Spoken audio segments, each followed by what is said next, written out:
Buenas tardes con todos. Primero que nada me gustaría empezar extendiéndoles un cordial saludo a todos nuestros queridos contadores de América Latina y el Caribe. Para nosotros es un gran placer participar en el 5º Foro de Contadores Gubernamentales de América Latina. En la presente exposición vamos a contar con la participación de Thomas Müller y Kamira Sánchez. Ellos van a presentar el panel de desafíos de la implementación de NICSP con APPs.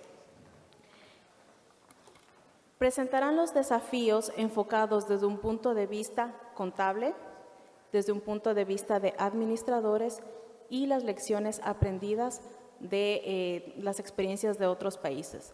La presentación tendrá ejemplos que serán compartidos con cada uno de ustedes y en más detalles les voy a explicar Thomas. Para quienes no conocen a Thomas, es auditor, socio y líder global de normas internacionales para el sector público de Ernst en Alemania. Es presidente del Consultative Auditor Advisory Group del IPSAS-B, presidente del Grupo de Trabajo de la Comisión Europea, miembro de asesoría de las normas contables de la Unión Europea y miembro del Comité de Sector Público del Instituto de Auditores en Alemania. También contamos con la participación de Kamira Sánchez. Ella es doctora en Economía y actualmente consultora de EY en Alemania y miembro de equipo global de NICSP.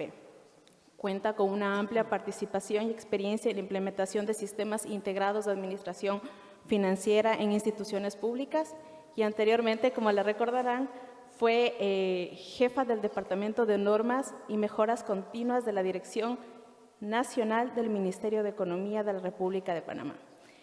Sin más, en honor al tiempo, les cedo la palabra a Thomas y Kamira. Por favor, las preguntas, si se la entregan a Patricia Castro para hacérselas llegar a los expositores.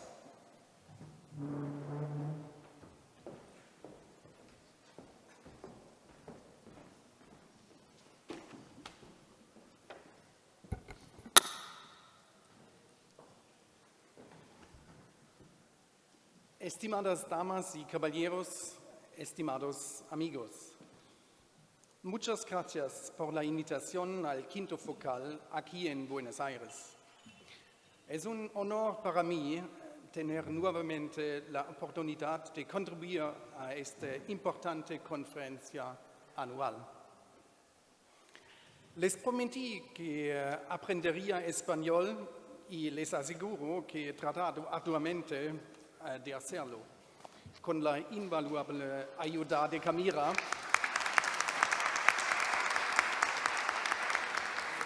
Muchas gracias. Con la invaluable ayuda de Kamira, quien se unió a mi equipo global de NICSP en mayo de este año. Sin embargo, les pido su paciencia y comprensión, ya que aún no podré dar toda la presentación en español. Lastimosamente, después de presentar la agenda, tendré que cambiar a inglés si no les importa. Pero les prometo continuar mejorando mi español y, quién sabe, quizás el próximo año lo pueda hacer mejor. Para Focal de este año, nos han solicitado cubrir el tema de las asociaciones público-privadas o acuerdos de concesión de servicios, como se les conoce en las NICSP. Como podemos observar en la agenda, cubriremos 3 áreas. Primero, explicaré los requisitos contables de los acuerdos de concesión de servicios en base a la NICSP 32, utilizando el ejemplo práctico del tercer puente del Bósforo con la autorización del Ministerio de Finanzas de Turquía. El año pasado discutimos este proyecto, entre otros temas, con el Ministerio de Finanzas en Ankara. En la segunda parte de la presentación, Kamira cubrirá el aspecto de los desafíos en la administración de las APPs y discutirá la pregunta de cómo puede la contabilidad apoyar en la administración de las APPs en los gobiernos. En la última parte de la presentación, Kamira reportará brevemente sobre algunos desafíos derivados de experiencia práctica y lecciones aprendidas por equipos de EY a nivel mundial en proyectos de APPs. Si bien Kamira presentará sus temas en español, en este punto es donde mi parte en español termina. Si me lo permiten, continuaré en inglés. So thank you very much for your patience. I hope this was the only part of the presentation which you don't understand. You see, I have a different strategy than Ramon. He shows slides in English after lunch, and I'm starting in Spanish, so everybody has its own strategy.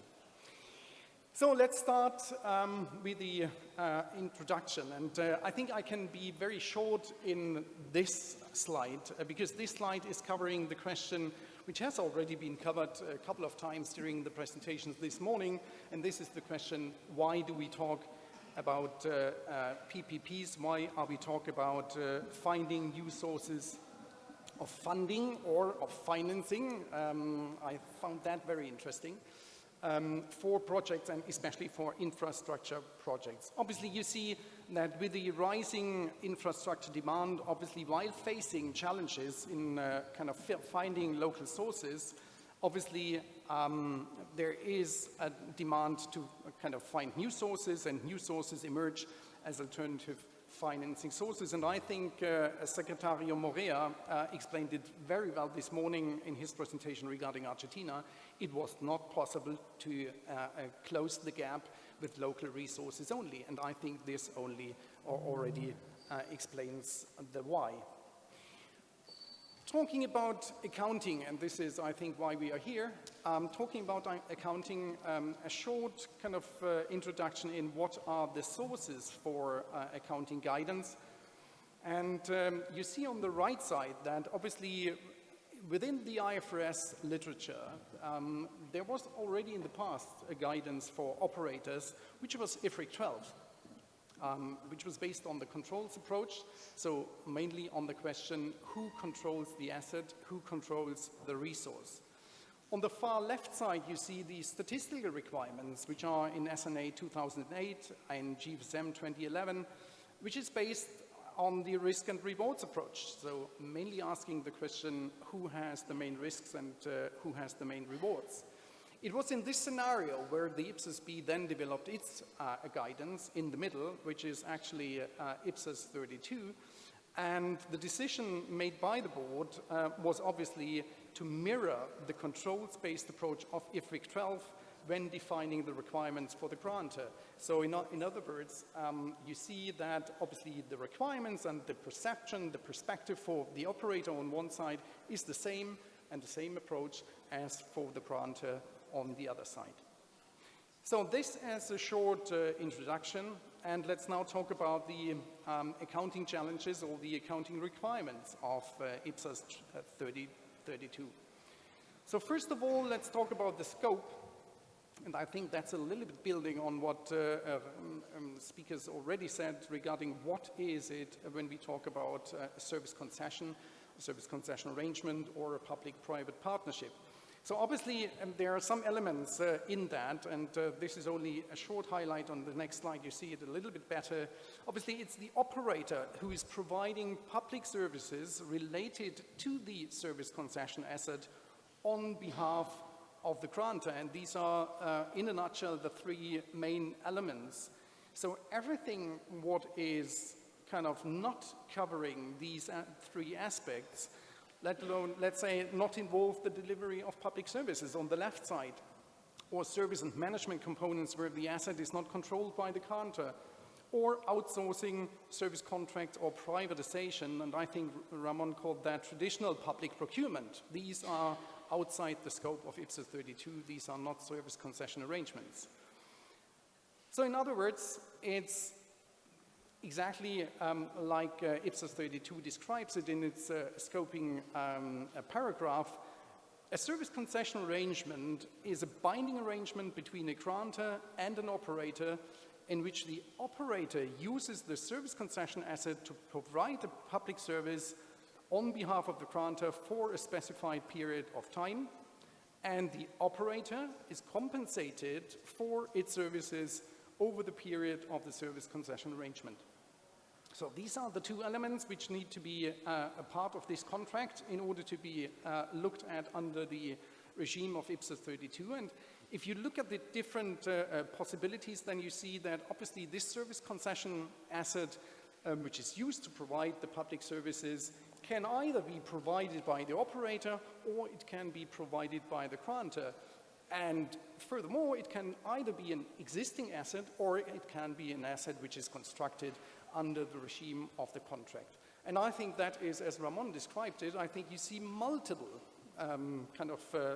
possibilities in the contracts, you see multiple complexities in the contracts, and you have really to kind of thoroughly investigate what the contract or what the economic substance of the contract is in order to identify whether you are in the scope or not. Let me introduce you to the example we want to use. And this example, as I said, is the third Bosporus Bridge near Istanbul. And we want to use this example to show the application of the recognition principles and the measurement requirements on the basis of a practical example. It is actually an impressive, very impressive building. The details for that are, you see it is quite long. It is more than 2 kilometers long. It is nearly 60 meters wide, and it's 300 meters high. You have 4 lanes for passenger cars and vehicles, and you have 2 lanes for trains. So that is a massive building, as you can imagine. If you look look for the construction costs, then you find differing numbers, but it is around $3 billion, which is obviously a fair amount regarding the building. So for the purpose of this presentation, we just simplified that a little bit. You see, obviously, it's a build, operate, and transfer contract. So the operator built the bridge, he operates it over a certain period, and after the period, he transfers it to the government of Turkey. The construction costs, as said, are $3 billion. The construction period, we just assumed here 2 years. Actually, that was what President Erdogan wanted it to be. Unfortunately, it was a little bit longer than 2 years. It was 3 years and a few months. As an operation period, we assumed 5 years, and the useful life 12 years. Probably it's a little bit longer. So the bridge is fully financed by fees. You have to pay a toll if you want to cross the bridge, and the toll is around 10 Turkish lira, which is $1.5 approximately, at the exchange rate of the 11th of September. I just Googled it. And the government provided revenue guarantees. I think we heard about that already, that in many cases the operator is provided with a guarantee. And obviously, and I tell you that in a minute, that was a good move from the operator, because there was an expectation to have 135 to 150,000 cars a day going in each direction, and this expectation has not fulfilled, unfortunately. So if we look at that just from a scoping perspective and look whether the bridge falls under IPSAS 32, the first question, do we have a binding arrangement between a grantor and an operator? Obviously, yes, we have that. Is the provision of public services involved? Yes, it is transport, it is open to the public, so obviously it's a public service. Is the service concession asset involved, an infrastructure asset? Yes, it's a bridge, and the operator is compensated for its services. Yes, it's fees from users. So obviously, following the principles and the scoping as I explained it, this bridge falls under IPSAS 32. In terms of recognition of the service concession asset, because this is the question which obviously is of main interest, and you talked about that, Ramon, when you talk about the balance sheet. I think they want to see the asset on the balance sheet. So what are the recognition principles? The first is the grantor controls or regulates the services to be provided by the operator. So this is, as I said, the principle of the controls approach. The grantor controls the services to be provided.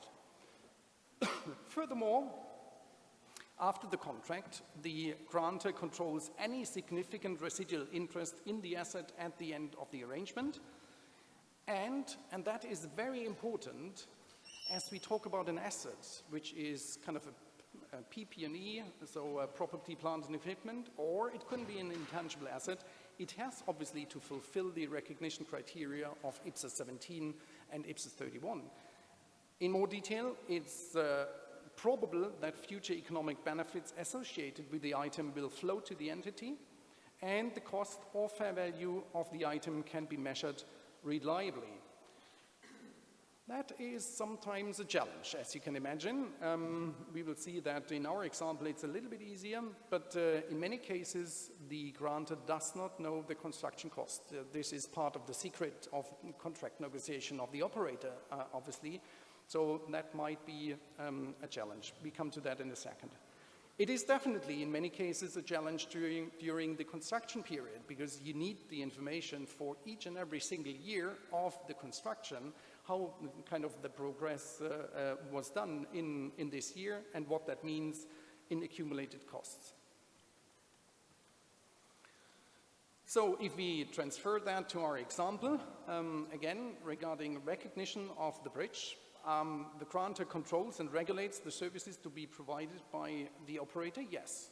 The bridge is open for the public and the government controls the provision of services.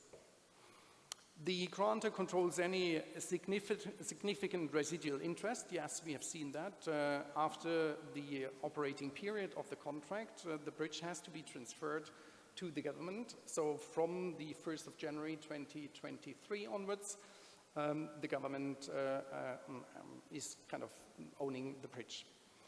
The future economic benefits associated with the item will flow to the entity. Yes, obviously it is the task of the government to secure public transport and public infrastructure. So this is the economic benefit which is flowing to the government. And the cost and or fair value can be measured reliably. In the case of the government of Turkey, of this bridge, at least that was possible at the end of the construction because they gained or were granted access to the information about the construction cost. Let's talk about when has the asset to be recognized. We know now what has to be fulfilled in general, that the asset should be recognized or can be recognized, but the question is when. And obviously, from a timing perspective, it is, in general, quite easy. It's from the date where control of the asset or over the asset is obtained. That sounds a little bit simple, but in practice, it's very often not easy. Obviously, normally, it should be at the start of the construction or development period of the asset, but again, in many cases, you just from a kind of a recognition perspective, yes, you have control, but you don't have the information about the cost. So measurement is an issue.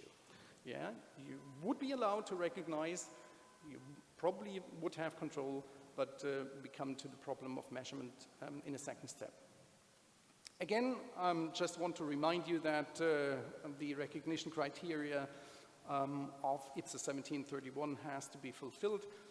I don't want to repeat that too often, but obviously, especially the aspect of reliably measurable could be a problem during the construction period. So if you look at the accounting, then obviously at the bottom of this slide you see the 4 phases of such project. You see at the beginning the signature of the contract, so the negotiation until the signature.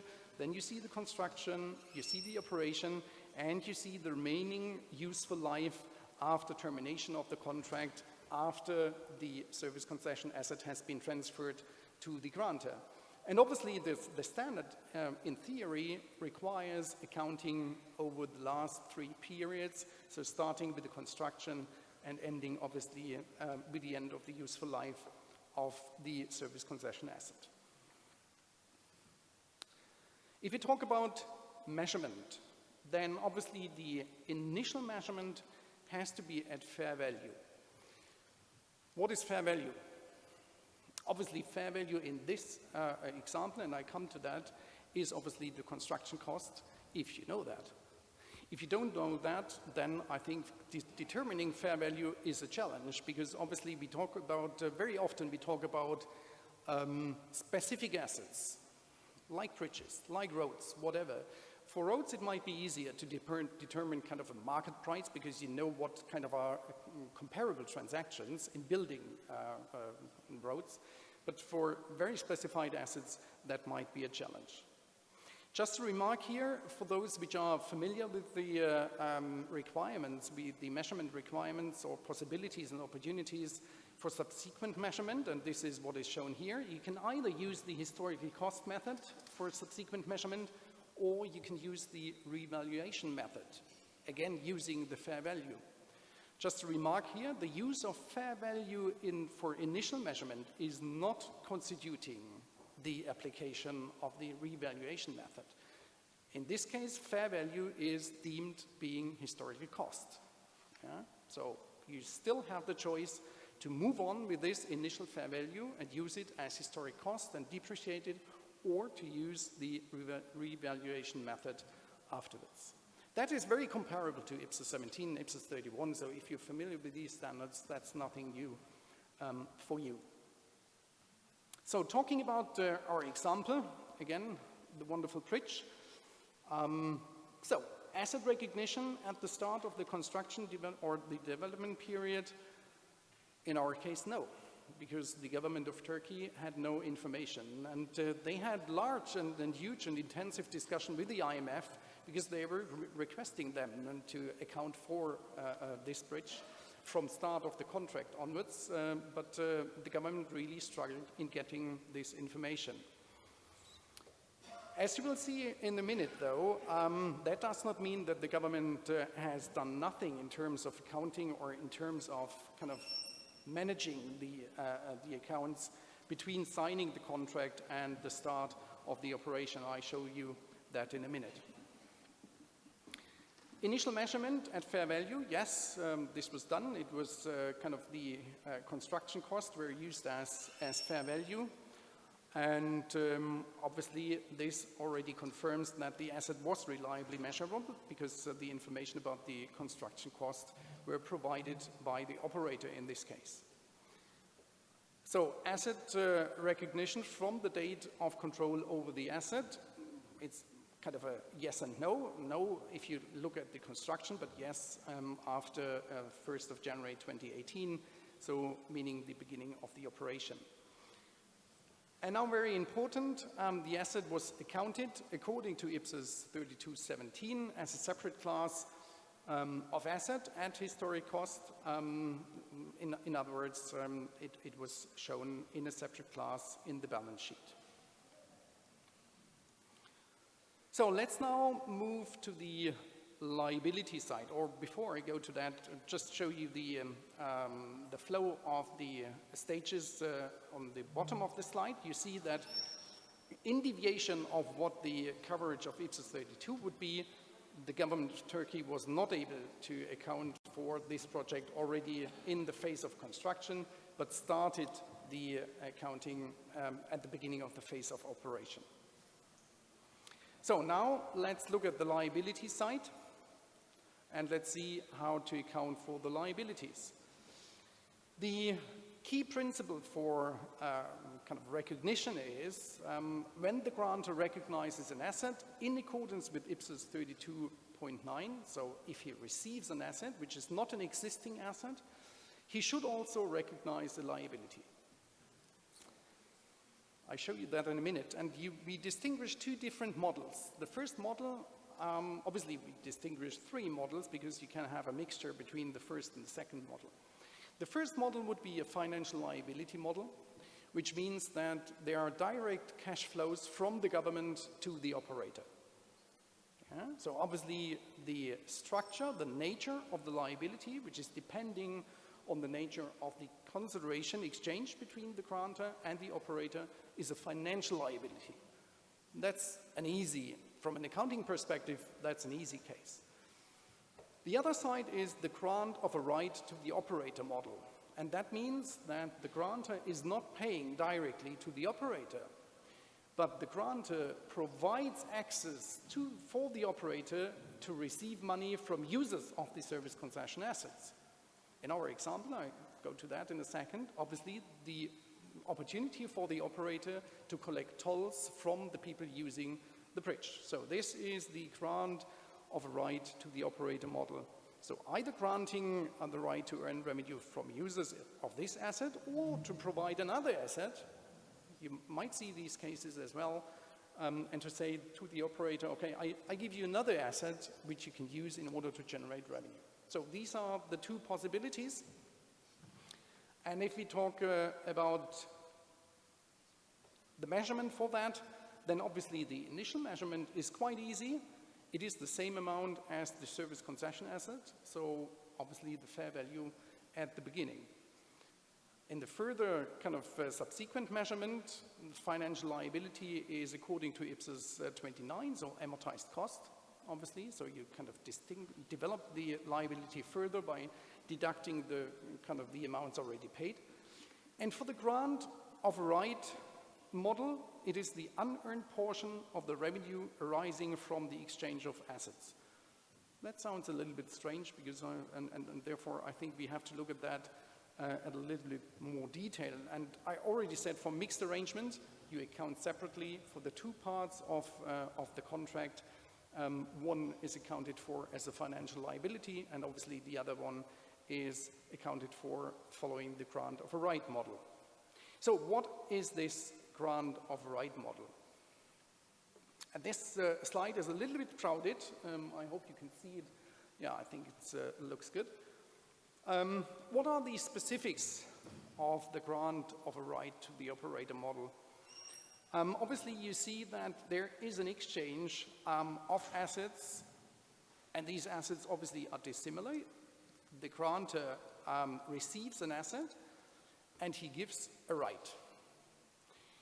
The only issue with that is that the asset which he receives goes on the balance sheet, and the right he gives away was not on the balance sheet so far. So obviously what happens just on the first view is that you have an increase in net assets. And if you have an increase in net assets, obviously we are talking about an exchange contract following IPSAS 9, then you have to show revenue. That's the rules of IPSAS 9. Would that be a kind of a transparent way to show this contract? Obviously not. So the question is really, what is the right timing to show revenue? And obviously, and the key question here is, to which periods has this revenue to be allocated? So what we see is that the government receives an asset, but he has nothing, or it has nothing to pay. So it is, on the first view, could be a day one gain.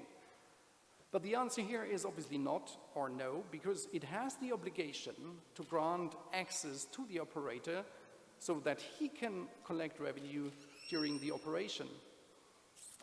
So obviously the allocation over time has to be according to the economic substance of the contract and of this performance obligation. I call it a performance obligation.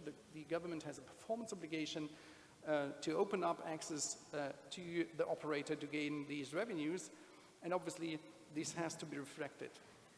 In most cases, the straight line method will here be the appropriate method, because obviously if you look at this example here, the 5 years, there's no difference in granting access to the operator. And don't mix that up with the revenue collected by the operator. That is not the right indicator, because we are talking about revenue gain from the operator. We are not talking about the revenue the operator gains from users. That's a difference. So obviously the right answer here is it's not a day one gain, not 100% revenue. You have to allocate the revenue over the period of operation. At that point in time, just refer to the proposal of the IPSAS-B for lessor accounting. You might have seen the proposal for the new leasing standard. Obviously here we follow the same principle. by saying that the lease contract creates the right to use the leasing asset, which then is transferred to the lessee. And this transfer of a right is exactly the same idea as the right to use the asset in Ipsos 32. So to make it a little bit more transparent, what does it mean for our Bosporus Bridge? Is it an existing asset from the grantor? Because in that case, we do not talk about showing a liability at all, because an existing asset is given away, there's no liability. No, in our case, it's not an existing asset. It's an asset which is constructed by the operator and which is transferred to the grantor then. Do we talk about recognition of an asset and simultaneous recognition of a liability? Yes, in this case, following the principles, as I explained, from start of 2018 onwards with the operation, we are talking about the recognition of this asset. Does the operator make any payments? No, not according to the contract, so we do not have the financial liability model. Does the grantor compensate the operator by granting the right? Yes, we have seen that. Yeah, the operator is collecting toll from the users of the bridge. And does the grantor, that's just for the sake of completeness, compensates the operator by granting access to another revenue-generating asset? No, that's not our case. So from that perspective, it's quite easy. And if we look at the detailed accounting side and the postings, you see that reflected in the following slides. So the first is the bridge and the liability are accounted at the beginning of the operating time, which is 1st of January 2018. So you see the service concession asset with 3 billion, and you see, and this is just split in a current and a non-current liability, you see the initial measurement. You don't see anything. I see it, but I know it already. So you see there's a liability of 3 billion as well, which here is split into a current liability for the next 12 months and a long-term liability. So from that perspective, it's quite easy. Talking about now the specifics of the grant of a right to the operator model following the standard. So obviously the liability, which we have recognized at 3 million or 3 billion, you remember that, is reduced as much as revenue is recognized in terms of granting access to the operator. So the fulfillment of the performance obligation every year is reducing the liability, reducing the unearned portion of revenue. So you see, obviously, we talk about 600 million every year, which is straight line method following allocated to the P&L. Obviously, the asset has to be treated like every other asset. So you talk about depreciation using just the 12-year example or 12-year useful life example and allocate that according to the straight line method. You have a depreciation of 250 million per year. So I think that's quite easy. That's not too hard to understand, but you see there are some other considerations to be made. Very quickly, presentation and disclosure. Don't want to go into very much detail here because that is directly driven from the standard. Obviously, you have, according to, it's interesting, huh? It's lively, it's interactive. I'm not doing anything wrong here, I promise. So that's the information you need to disclose. I'm not saying more. So description of the arrangement, significant terms, and I think we already talked about the need for negotiations, for renegotiations during the contract, and therefore, obviously, the standard requires the government to disclose any changes in the arrangement during the operation and operating period. So obviously that is quite interesting information. So now how to keep the overview and manage PPP contracts in the recognition, or if the recognition criteria are not yet fulfilled. And as you have seen in the example of the Bosporus Bridge, that has been during the phase of construction. And therefore, the government of Turkey implemented so-called memorandum accounts. And in this memorandum accounts, which are off balance sheet, they obviously, at the initial signature of the contract, they kind of reflected the construction cost as agreed at already the time of 1st of January 2016. So booked the 3 billion kind of as a claim towards the operator. Yeah, it's the commitment of the operator, and obviously liability already, which has to be fulfilled by the government. That's the first part, and they reduced that over the period of construction on a straight line basis. Again, I said they had no construction cost and no detailed information over the period of construction, but they kind of allocated that on kind of a straight line basis in their memorandum accounts during the the construction period. So that was off balance sheet. Very important, off balance sheet, just in order to kind of keep the overview and to be able to manage the contracts. Obviously, they had more than one contract. So the next question is, we talked about guarantees, how to deal with the guarantees. And IPSAS 3229 is very clear in saying the grantor shall account for other liabilities, commitments, contingent liabilities, and contingent assets arising from a service concession arrangement in accordance with all the other standards which we already know. IPSAS 19, IPSAS 28, 29, and 30. Obviously, that has been, or should now, in the following, be amended to IPSAS 41. So that is to say that all other standards, all other requirements are also applicable to service concession arrangements. With other words, we have to look at the guarantees from the perspective of IPSAS 19. And again, to use an example, let's assume that this would be the estimation of guarantees to be paid during the operating period to the operator. Yeah, you see 5 years of operation, you see that there is an aspiration, there is hope that more and more people are using the bridge. So obviously the support in terms of revenues is decreasing from 250 in the first year to 50 in the last year of operations. Let's assume that this is the guess of the government.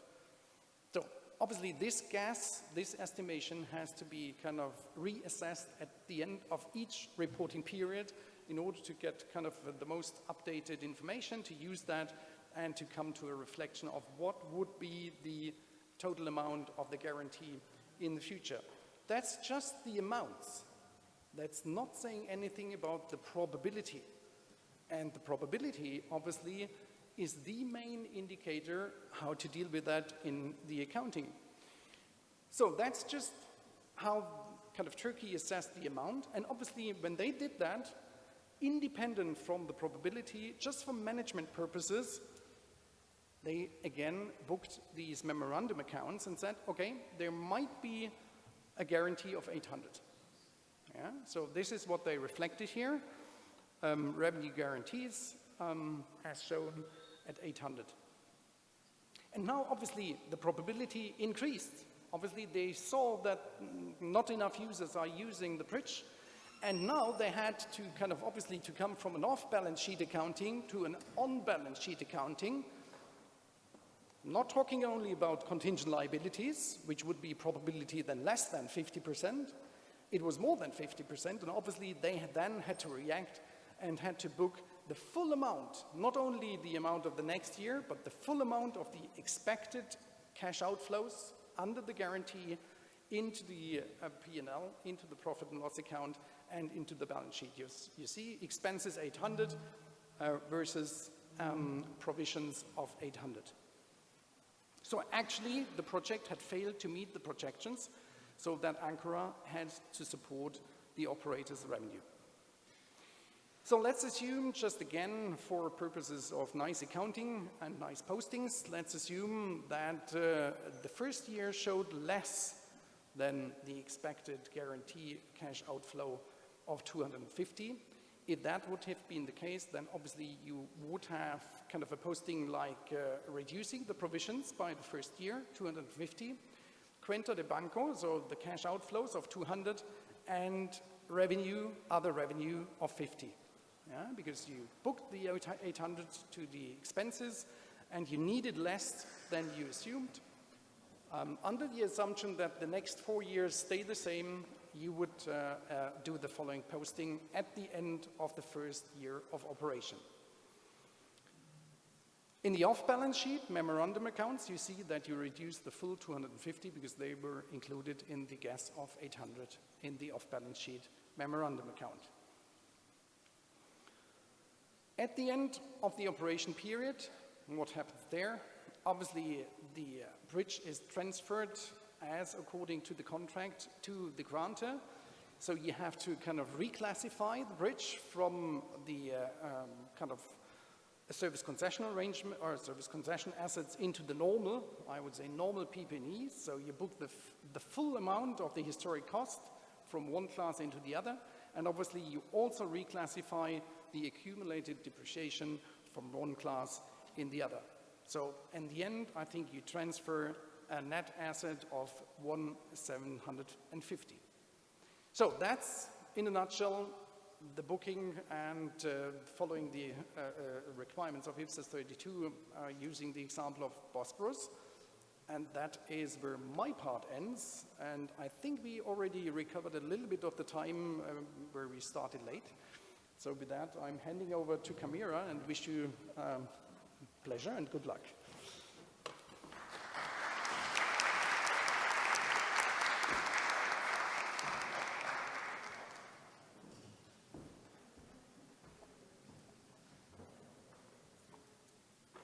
Muy buenas tardes. Para mí es un honor poder presentarles este tema, los desafíos en la administración, y especialmente para responder la pregunta ¿cómo puede la información de los estados financieros apoyar en la administración de las APPs? Si retomamos las 4 etapas de la administración de APPs, que serían la planeación y selección del proyecto, la etapa de construcción, la etapa de operación y la etapa de evaluación, vemos que hoy en día es muy común que la información financiera solamente está disponible, si es que está disponible, en las etapas de operación y evaluación. Esto trae como consecuencia de que la administración de riesgos pues ya es demasiado tarde, porque ya cuando observamos en los estados financieros la información de los riesgos en la etapa de operación y evaluación de las APPs, pues ya no se puede hacer nada para poder mitigar los riesgos en caso de que estos ya se hayan materializado. La situación deseada sería que ya desde la etapa de la planeación de la APP, o sea, sobre todo en la etapa de la negociación del contrato, ya se tomen en cuenta la información financiera para poder evaluar cuál sería el impacto de ciertas cláusulas en el contrato de la APP. Retomando el tema del ejemplo del tercer puente sobre el Bósforo, donde se habla de que la concedente ofreció una garantía de ingresos mínimos de 800 millones de dólares. ¿Cuál sería este impacto en los estados financieros? ¿Cuál sería el impacto de esta decisión en la sostenibilidad fiscal del gobierno? De igual forma, es necesario contar con la información financiera en la etapa de construcción para poder evaluar los tipos de riesgos de cuando los costos se disparan o cuando hay demoras, cuál es el impacto financiero. Y obviamente durante la operación y evaluación.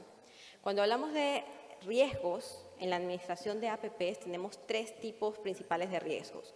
Los riesgos de construcción, que como ya les mencioné, son los más comunes, cuando hay demoras en la entrega, cuando la ejecución del contrato pues, no cumple con lo establecido, las cláusulas establecidas, o cuando hay costos adicionales significativos. Tenemos también los riesgos de disponibilidad, que es cuando hay un incumplimiento de las cláusulas contractuales, pero debido a que no se cumple con la cantidad o con la calidad estipulada en el contrato por la falta de disponibilidad en el mercado. También tenemos los riesgos de la demanda, que son es algo que está fuera del alcance o del control del operador. Tal como nos mostró esta mañana Ramón en su presentación, la fotografía de los aeropuertos vacíos que no tenían pasajeros. O sea, el operador tiene como misión construir el aeropuerto, pero ya si no hay pasajeros, pues no es algo que está fuera del alcance del operador. Ahora bien, una vez identificamos los riesgos, es importante evaluarlos. ¿Y cómo los evaluamos? Los evaluamos en distintas etapas. En primer lugar, tenemos que saber por qué, o sea, la justificación. ¿Por qué es necesario incurrir en este riesgo? O sea, ¿por qué es necesario incurrir en este pasivo contingente? Posteriormente, saber la exposición, o sea, colocar cifras a este riesgo, o sea, cuál es la cantidad máxima en dinero que perderíamos en caso de que este riesgo se materialice y en qué tiempo esto ocurrirá. La etapa de medición y la medición del riesgo y el rendimiento, que es cuáles son los desencadenantes, o sea, cuáles son los factores que dispararían que el riesgo se materialice y ver si estos factores están bajo el control de cuál parte, si de la parte del sector público o de la parte del operador. ¿Cuál es la probabilidad de materialización de este riesgo? Porque esto es muy importante en la parte contable, porque la probabilidad nos va a determinar si el riesgo lo vamos a clasificar como un pasivo contingente o como una provisión. También, ¿cuál es la pérdida esperada asociada con el pasivo contingente? ¿Cuál es la distribución de las posibles pérdidas durante el periodo del contrato? O sea, en el caso del ejemplo del tercer puente del Bósforo, los 800 millones de dólares, las estimaciones que había hecho el gobierno en el periodo de 5 años, o sea, en cuánto dinero se podría perder, o sea, cuál sería siempre el peor escenario. O sea, esta es la perspectiva cuando se administran los riesgos, o sea, ver siempre cuál es el peor escenario, qué es lo peor que podría pasar. Para administrar y mitigar el riesgo, o sea, una vez que ya hemos llegado a la medición del riesgo y el rendimiento, también tenemos que saber quién manejará los riesgos. Y esto está basado en quién tiene mejor control de los riesgos. O sea, no vamos a incurrir, o sea, la concedente, o sea, el gobierno no debe incurrir en riesgos en los que no tiene ningún control, porque ahí está totalmente en una posición muy vulnerable. O sea, lo que se busca es que se busquen herramientas de mitigación de riesgos y que los riesgos sean asignados a la parte que tiene mayor control de controlarlos, o sea, tiene mayor poder de mitigarlos. Por último, la viabilidad. O sea, si llega a pasar el peor escenario en que el pasivo contingente pues, se materialice, en el caso del puente, que la entidad tenga que pagar estos 800 millones de dólares por garantía de ingresos mínimos, ya que no hubo cantidad, no se recaudó los suficientes peajes, pues en este caso hay que ver hasta qué nivel sería posible que la entidad realice estos pagos dentro de su presupuesto anual aprobado. O cuál es la razón también de la pérdida esperada versus los recursos disponibles de la entidad. Ahora que hemos visto esto, les presento algunos ejemplos de cómo, bueno, este es un ejemplo del Tesoro del Reino Unido, en donde ellos utilizan la información contable, específicamente la información sobre los pasivos contingentes y las provisiones para evaluar, o sea, de manera gráfica, o sea, con un simple vistazo a esta gráfica, uno ya puede darse cuenta cuál es la tendencia del riesgo fiscal, o sea, con relación al porcentaje del PIB. O sea, podemos ver que para 2009-2010 el riesgo era casi de 40% con relación al PIB, considerablemente elevado. Luego se fue mejorando, pero luego después del 2015-2016 nuevamente una tendencia ascendente. Entonces, si uno cuenta con esta información ya desde la etapa de planeación o de negociación de un nuevo contrato de APP, uno puede evaluar si realmente el gobierno tiene la capacidad de afrontar los nuevos riesgos que están surgiendo con este contrato. También es posible analizar estos riesgos en base a categoría, o sea, qué tipo de APP se trata, o por el vencimiento en años, o sea, ver a largo plazo cómo están nuestros pasivos contingentes y en base a esto evaluar en qué periodo conviene más o tenemos más flexibilidad de incurrir en nuevos riesgos. Ahora bien, algunos desafíos derivados de la experiencia práctica con la experiencia internacional de EY, tenemos algunas lecciones aprendidas.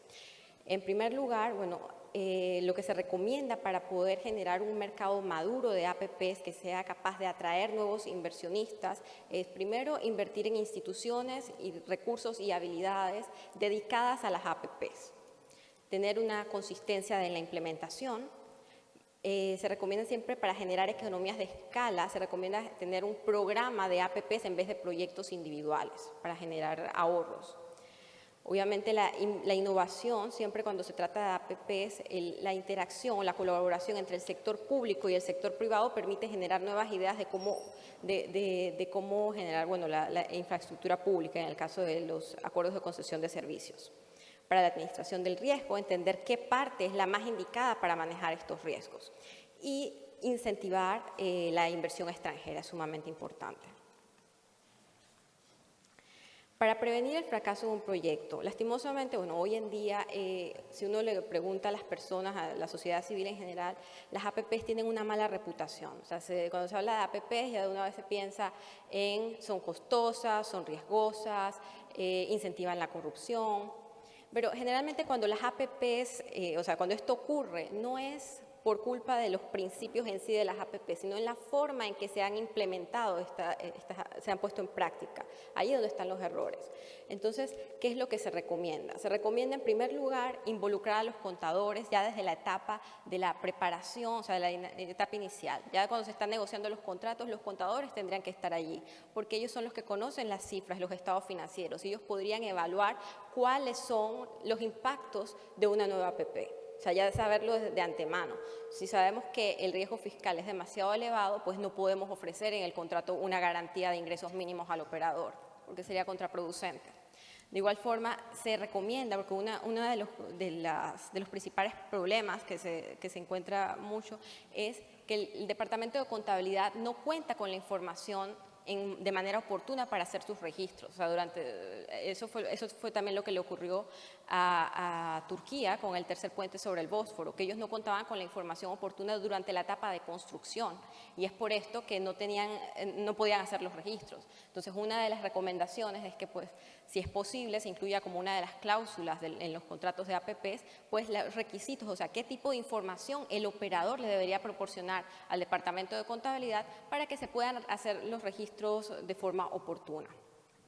También se recomienda establecer los estándares de calidad y la eficiencia de costos esperados en las operaciones e incluir, bueno, un mecanismo de resolución de conflictos que asegure la continuidad del proyecto. O sea, que no sea el proyecto afectado, que el proyecto no se detenga.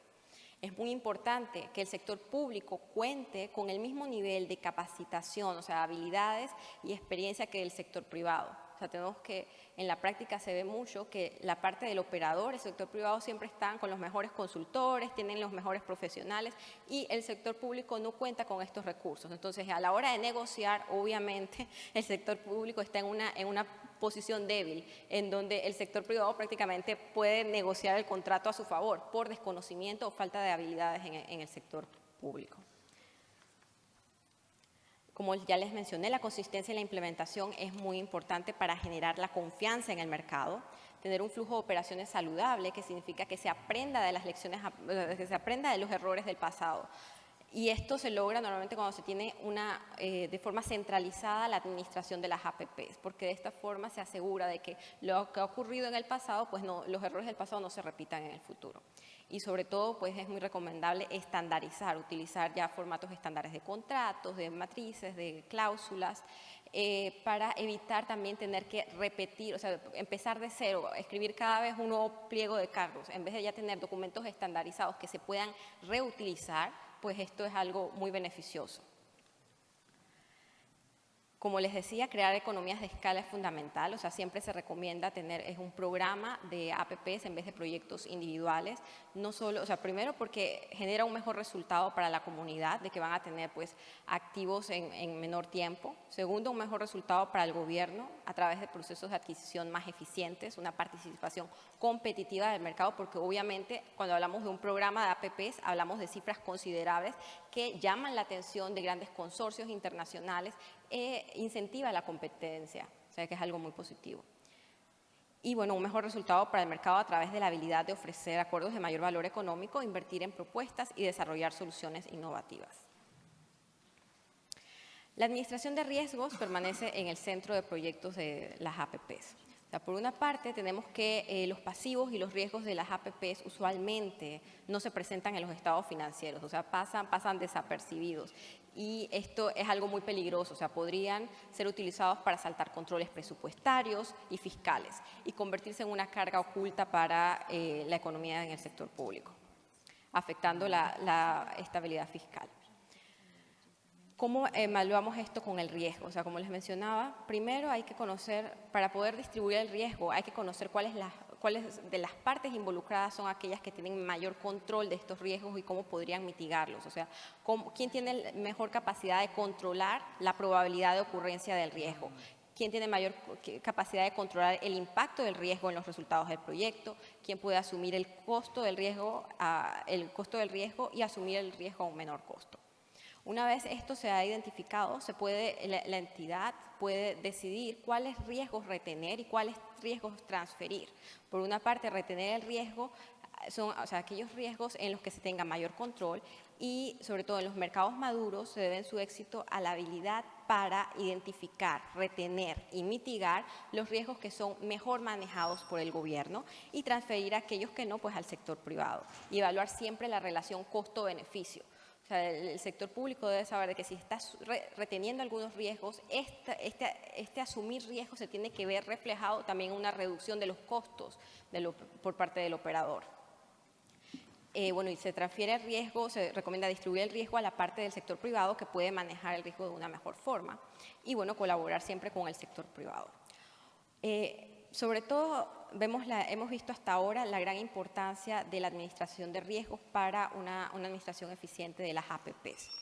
Pero esto es importante, para poder lograr esto se tiene que contar con la información. Para poder contar con la información se recomienda garantizar a través de que los estándares contables de los países pues obliguen a la medición, presentación, más que todo divulgación de estos riesgos en los estados financieros, porque si la información no está disponible pues no la podemos observar y no podemos hacer absolutamente nada al respecto.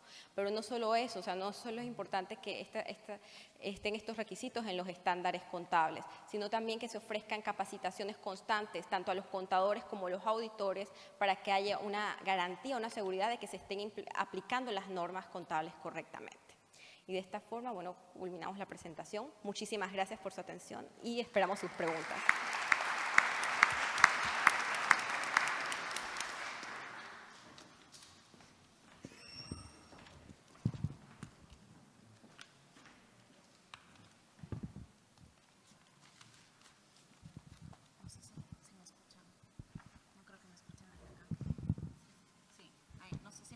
¿Escuchan bien?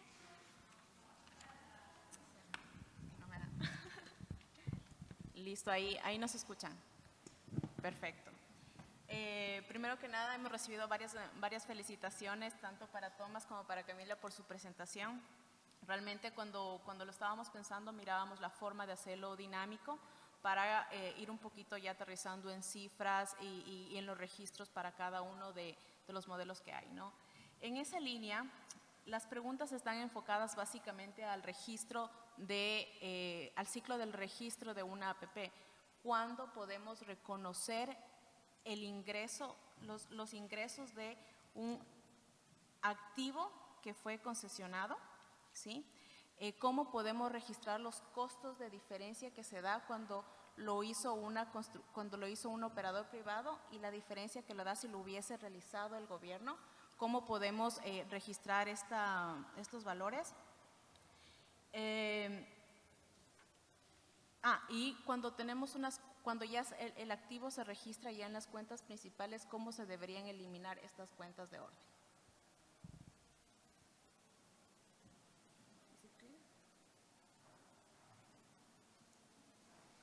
En una primera fase, ¿no?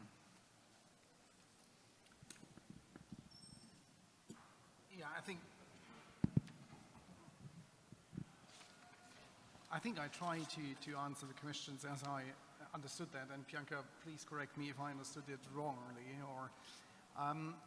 First of all, regarding registration, I think I understood the question in terms of how to split the asset, if it is a complex asset, how to register the different parts of the asset. Obviously, I think the answer is that you exactly follow the recognition and presentation principles of IPSA 17. So in this case, we talk about the so-called component approach. You might remember that. I think we have talked about that in previous focals.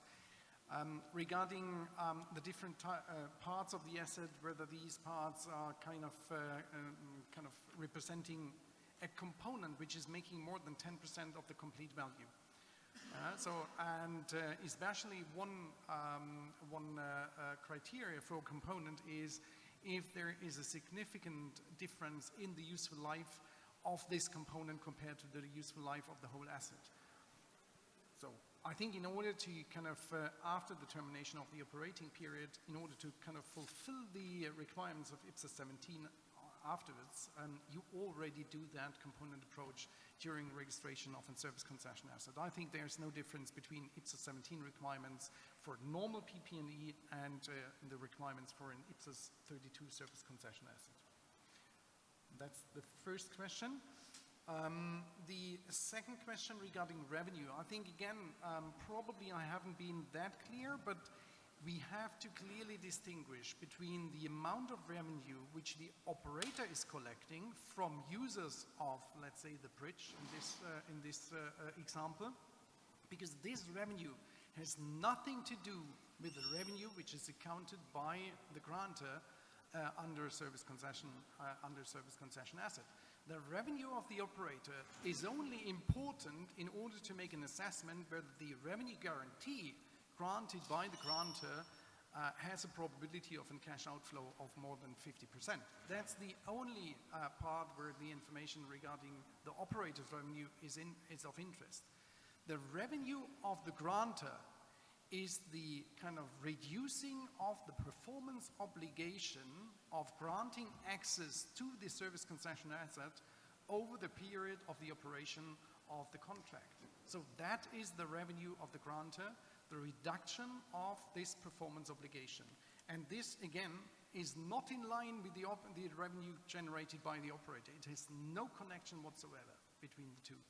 Yeah? And therefore, in many cases, again, as I said, and there is a paper of the IPSAS-B staff regarding that, because it has been a question to the IPSAS-B, in many cases, the straight line method is the most appropriate method in order to recognize revenue from the reduction of the performance obligation at the grantor's books, because the access in year 1 is exactly the same access in most cases than in year 5, right? And that is the indicator for booking revenue. I think that has been the second question. And the third question, as I understood that, was regarding the memorandum accounts. I think you have to see, first of all, that the government of Turkey is in the process of implementing IPSAS, and therefore it has been very important for them to keep these memorandum accounts in order to kind of keep the overview and manage the projects already in the past. So they just were keeping on running these accounts during the IPSAS implementation. That's number one. Number two is that with the construction of the bridge, in our case, you have seen that the memorandum account was already kind of deleted or kind of decreased towards zero on a straight line basis because they had no better information. So the memorandum account for the bridge or for the contract in itself was zero when they started account for it at the beginning of the operating period. That's number one. What I have not shown is, and you're right in asking that the memorandum account for the guarantee has also been reduced when they booked the provision in the on-balance sheet accounts, let's say it like that. Ok, vamos a hacer otra pregunta que creo que es un poco extensa. Dice, ¿cuál sería el registro contable cuando se entrega una obra por secciones o por partes? Es decir, por tramos, tramo A, B o C. Cuando se está en operación y se le pide hacer una ampliación a las mejoras, ¿cómo podríamos registrar eso? Es importante tener presente la depreciación y el deterioro de estas obras. ¿Cómo podríamos registrarlo de esa manera?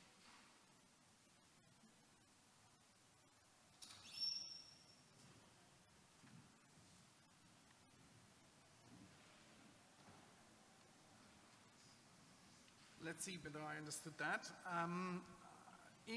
And again, I think what we have to look very carefully at is the economic substance of the contract. If the contract is in a way that it is divided in milestones, and after a certain milestone, the operator has completely fulfilled its obligation for this part of the contract, and ownership is transferred with this part, and there is the right to claim either payment from the grantor or any other opportunity to generate revenue after this milestone, then, and only then, I think you recognize already this part of the contract. Otherwise, It is just kind of broken down in milestones for management purposes, but it's not kind of economically and legally broken down in parts. And in this case, you're just accumulating the costs as you do that for any other multi-year construction asset. La siguiente pregunta es para Kamira. Dice Kamira, mencionaste la importancia de involucrar a los contadores desde el diseño de un proyecto APP. ¿Cuál sería la recomendación para prepararnos ante este desafío?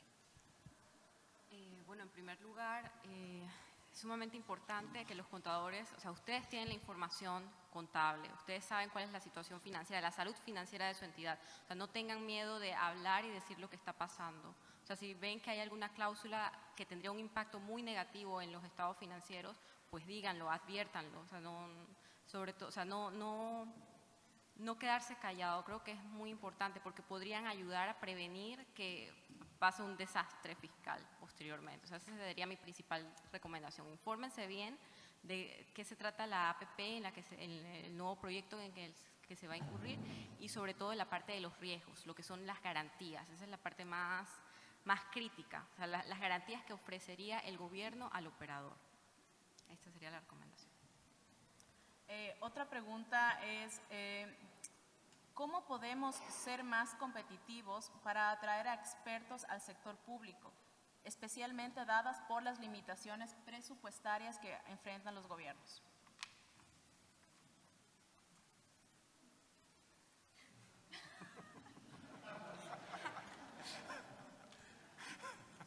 Wow, muy buena pregunta, sí, porque o sea, es una realidad que los presupuestos tienen una limitación fuerte, o sea, pero aún así siempre hay la manera de ofrecer no solamente a un profesional, o sea, a alguien que tenga la capacidad de administrar las APP, se le atrae no solamente por el salario, pienso que también hay otros factores muy importantes en la administración pública, o sea, el tipo de trabajo que se realiza, las capacitaciones, la oportunidad de interactuar con distintas instituciones.